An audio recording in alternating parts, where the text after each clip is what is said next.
अखिल भारतीय आतंकवाद विरोधी मोर्चा के अध्यक्ष मणिंदरजीत सिंह बिट्टा यानी एमएस बिट्टा गुरुवार दोपहर राहुल प्रवास के लिए धार्मिक नगरी पुष्कर पहुंचे। भारी सुरक्षा बंदोबस्त के साथ सृष्टि रचयिता जगत पिता ब्रह्मा के दर्शन किए और ब्रह्मघाट पर पवित्र सरोवर की आरती में शामिल हुए। पत्रकारों से बातचीत के दौरान एमएस बिट्टा ने कहा कि अगर कोई भारत को तोड़ने या विभाजित करने का एजेंडा चलाने की कोशिश करेगा तो हम बर्दाश्त नहीं करेंगे। खालिस्तानी समर्थकों को आड़े हाथों लेते हुए बिट्टा ने कहा कि मैं ऐसे लोगों को बताना चाहता हूं कि भारत अब वो देश नहीं रहा जो पहले हुआ करता था। हम अपने समुदाय की छवि को गलत तरीके से दिखाने के किसी भी प्रयास को बर्दाश्त नहीं करेंगे। हम पाकिस्तान के इशारे पर चलाए जा रहे किसी भी एजेंडे को सफल नहीं होने देंगे। बिट्टा के पुष्कर प्रवास के दौरान आम जन में उनके साथ सेल्फी लेने की होड़ मची रही। वहीं बिट्टा ने भी अपनी सहज मुस्कान से सबका दिल जीत लिया। श्री राम जय राम जय जय राम, श्री राम जय राम जय जय राम, श्री राम जय राम जय जय राम, श्री राम जय राम जय जय राम, श्री राम जय राम जय जय राम, श्री राम जय जय राम, श्री राम जय राम जय जय राम, श्री राम जय राम जय जय राम। सनातन धर्म की, सनातन धर्म की, भारत माता की, भारत माता की, वंदे मातरम, वंदे मातरम, वंदे मातरम, जय श्री राम, जय श्री राम।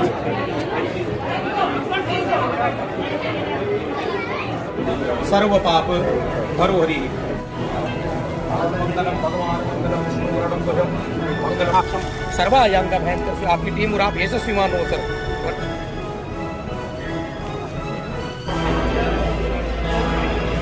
हमारे भगवान है ना, पर मुझे एक चीज पे जरूर कभी कभी दुख और पीड़ा होती है कि हरमंदिर साहब में हिंदू, मुसलमान, सिख, ईसाई सब नमस्तक होते हैं, पर जब कोई सरदार मंदिर में जाता है फिर उसकी चर्चा क्यों होती है? क्या मैं भारतीय नहीं हूँ? मेरा सवाल है। ये सवाल कई बार उठता है कि बिट्टा मंदिरों में बहुत जाता है। 35,000 करोड़ देवी देवताओं का देश, जिसको नहीं समझ उसकी मर्जी। भगवान ने मुझे सीधी दी, मुझे कृपा की, मैं जाता हूँ और भगवान के आगे यही प्रार्थना करते हैं कि हमारा भारत सुरक्षित रहे, हमारी सीमाएं सुरक्षित रहें, हमारे जवान, बॉर्डर सब सुरक्षित रहे। और साथ में मैं बीजेपी का नहीं हूँ, हमारे नरेंद्र मोदी भी सुरक्षित रहें, जिन्होंने हमारे राष्ट्र को मजबूत किया। खुद मैं एक बात कह दूं, मैं राजनीति में नहीं हूँ, पुराना कांग्रेसी हूँ मैं, है ना। ये सब मेरे से जूनियर है, ये सारे मेरे से जूनियर है।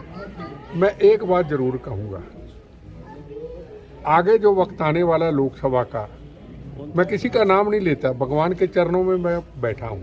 प्रथम राष्ट्र को वोट दे देना, जो प्रथम राष्ट्र की सुरक्षा कर सके, जो सीमाओं की सुरक्षा कर सके, जो राष्ट्र का नाम पूरी दुनिया में ऊंचा कर सके। भगवान कृपा करे, बस हमें कुछ प्यारा नहीं है, हमें प्रथम राष्ट्र प्यारा है। हिंदुस्तान मजबूत रहे, जिसने भारत माँ मजबूत रहे, जिसने मंदिर, गुरुद्वारे, मस्जिद, गिरजाघर अपने आंचल में समा रखे हैं।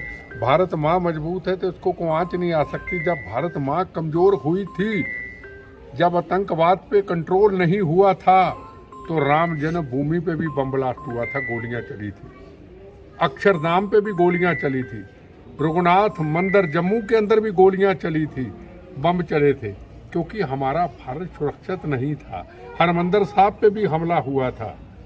अगर भारत सुरक्षित है तो हमारे मंदिर की तरफ को देख सकता है भगवान की कृपा से। तो हमारी भारत वर्ष जो है वो मजबूत रहना चाहिए। वो आपको पता है कौन आदमी सुरक्षित रख सकता है, वो आप भी जानते हैं। इसमें ना कांग्रेस का सवाल है ना बीजेपी का सवाल है। आज नहीं तो कल हमने सबने जाना है, किसी ने नहीं जहाँ रहना। और भारत माँ तू सुरक्षित रहे, तेरा वैभव अमर रहे माँ, हम दिन चार रहे ना रहे। कौन सी पार्टी, कौन सा व्यक्ति, कौन सा मंत्री, कौन सा सीएम, प्रथम राष्ट्र, सबसे बड़ा राष्ट्र और सीमाएं सुरक्षित रहे। हम यही कहना चाहते हैं, जिसको भी सहयोग देना है प्रथम राष्ट्र को सहयोग देना, ना जात में, ना पात में, ना धर्म में, ना मजहब में, प्रथम राष्ट्र। मैं तो सबको कहता हूँ, को पूछता है, मैं आपसे पूछूं, आप मुझे पहले सरदार समझोगे या भारतीय? मैं आपसे पूछता हूँ भारतीय। तो जब हम ये सब कहेंगे मेरा धर्म भारत माँ, मेरी जात वंदे मातरम, तो कहानी खत्म। ठीक है ना? कश्मीर पहले जवानों पे पत्थर फेंके जाते थे, तिरंगे झंडे को पैरों में रोदा जाता था, जवानों पे गोलियां चलती थी। राजस्थान के हर गांव से हिंदू, मुसलमान, सिख, ईसाई के खून के तिरंगे झंडे में बॉडी खून से लिपटी हुई आती थी। मुझे बताओ कहीं है? मैं सवाल पूछना चाहता हूँ, ये भगवान है, सवाल पूछना चाहता हूँ। नरेंद्र मोदी जी के इतने करने के बाद 370 धारा, 70-75 साल की कैंसर की बीमारी को समाप्त करने के बाद ना दंगे हुए ना फसाद हुए। मैं पूछना चाहता हूँ, कहाँ आतंकवाद को गोलियां चली? देखो इतना बड़ा भारत है, सीमाएं हैं, कहीं घटना होती है सीमाओं की रक्षा के लिए। बताइए कि कहीं 26/11 की घटना हुई, कभी पार्लियामेंट में बम फेंका, कभी जयपुर के अंदर 120 लोग एक दिन में शहीद हुए क्या? दिवाली के दिनों में बम चलते थे ट्रेनों में, दिल्ली के अंदर क्या हुआ? हमको जो किया है, देखो ये नरेंद्र मोदी जी कोई पाकिस्तान के प्रधानमंत्री नहीं है, ये नवाज शरीफ नहीं है, ये कोई और नहीं है, ये हिंदुस्तान के प्रधानमंत्री हैं। पार्टियों की लड़ाई कांग्रेस बीजेपी की सबकी अलग अलग हो सकती है और होनी भी चाहिए, कमियां ढूंढनी चाहिए, कहना चाहिए, पर अगर हिंदुस्तान के प्रधानमंत्री नरेंद्र मोदी जी ने 370 धारा को खत्म किया है, राम जन्मभूमि का निर्माण किया है, हजारों साल पुराना इतिहास, ना दंगे ना फसाद ना गोली, जय सिया राम। आज राम जन्मभूमि का निर्माण हो रहा है, तो अगर उसकी तारीफ भी ना करें तो भगवान के मंदिर में बैठा हूं, हम भगवान के साथ धोखा कर रहे हैं, सीधी सी बात है। फिर तो हमें अपने स्वार्थ हैं, ना भगवान हमें याद है ना हमें कोई व्यक्ति याद है, हमें तो अपना याद है कि हम हैं भारत माँ। राम जन्मभूमि का निर्माण, राम सेतु कहा था ना कांग्रेस के नेताओं ने, चिदम्बरम ने, राम सेतु तो है ही नहीं, राम सेतु तोड़ देंगे, राम सेतु की निशानियों को तोड़ देंगे। ये आए नरेंद्र मोदी जी आके क्या किया? सबसे पहले काम, राम सेतु नहीं टूटेगा, हुआ ना, राम सेतु नहीं टूटेगा, 370 धारा हटी। फिर कहूं बीजेपी का नहीं हूं, प्रथम राष्ट्र और धर्म, राम जन्मभूमि का निर्माण हुआ। अगला होगा कांची और मथुरा, भगवान के आगे प्रेयर करता हूं, अगला मिशन कांची और मथुरा, भगवान कृपा करना वो भी आजाद होंगे। हो गया ये जो मैंने आके बात कही। अब मैं मंदिरों में जाता हूं ना, जो खालिस्तानी बड़ा इतराज करते बेटा मंदिरों में जाता है।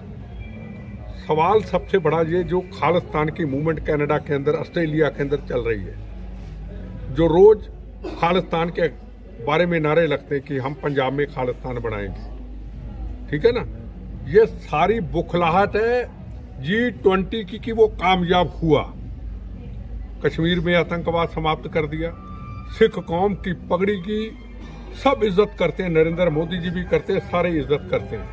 पर एक बता देना चाहता हूँ, भगवान के मंदिर में हाथ जोड़ के कहना चाहता हूँ इनको, इन बम्बों गोलियों से टूटे हुए 14 बार हमलों से शरीर से, खालिस्तान न कभी बना था, न कभी बनेगा, न कभी बनने देंगे, बनेगा तो बम्बों से टूटे हुए शरीर के बिट्टे की, जख्मी शरीर बिट्टे की लाशों पे गंदी हनेरी की तरह गुजर जाएगा। प्रथम राष्ट्र था, प्रथम राष्ट्र है, प्रथम राष्ट्र रहेगा। हिंदुस्तान एक था, एक रहेगा। ये चाइना या पाकिस्तान कितनी भी शरारत करे, अब इस भारत की तरफ इतनी बड़ा शक्तिशाली भारत बन चुका है, इतना शक्तिशाली दुनिया भारत के आगे नमस्तक होती है। इस भारत की तरफ कोई देख नहीं सकता। अखंड भारत था, अखंड भारत है और अखंड भारत रहेगा। थैंक यू बेटा साहब।